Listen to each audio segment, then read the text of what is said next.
My name is Ryan Yip, and I want to tell you why I want to make this documentary on Dr. Margaret Chung.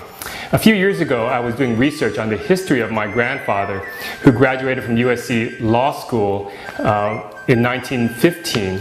And one of the people I contacted sent me a newspaper article about Dr. Margaret Chung, and it was just fascinating to me because she was the first Chinese female graduate from USC in medicine.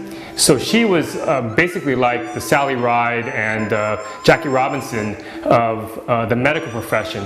She overcame quite a bit, and that was not her only accomplishment. She did quite a bit more for her country in World War II, and I'll get to that in a minute.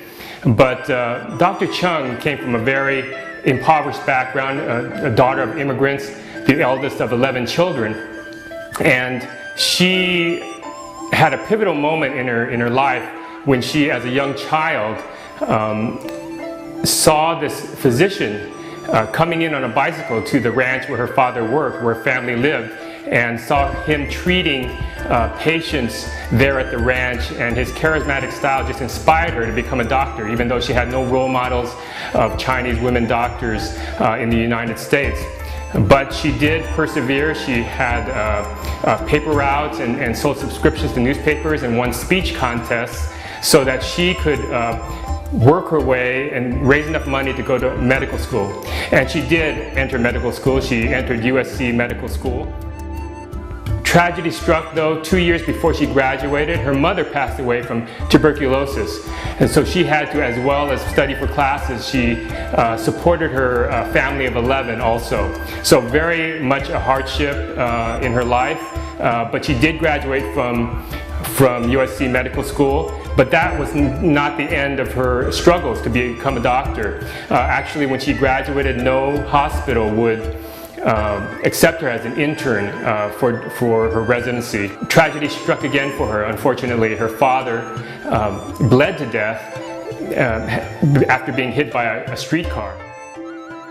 So she came back to Los Angeles, and she was accepted as a resident in a hospital as a surgeon, and she also started her private practice. During that time, she became a physician for movie stars, and she took out the tonsils of Mary Pickford and was a physician for Sophie Tucker and also Helen Hayes. So she became fairly prominent in the Hollywood community. Just another pivotal moment in her career, she was asked to treat, examine, give medical care for 7 reserve Navy pilots. This was the build-up to World War II. And after she did that, examined these pilots, she cooked for them in her home. And this was the beginning of her long relationship with the Navy pilots that would come through San Francisco on their way to the overseas theater.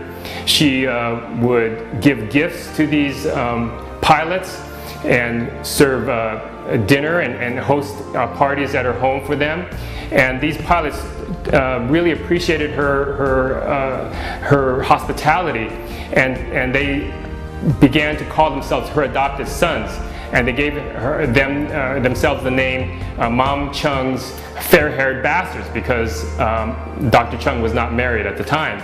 So she actually hosted and gave dinners to thousands of service people in the Navy.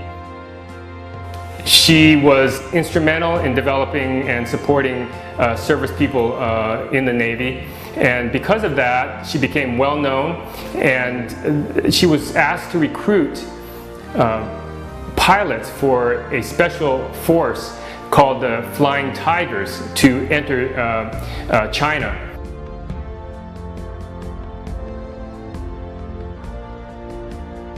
Also, she was instrumental in introducing legislation to have a women's auxiliary force or support group called the Waves for the Navy. So she had many accomplishments for the Navy and for the government at that time.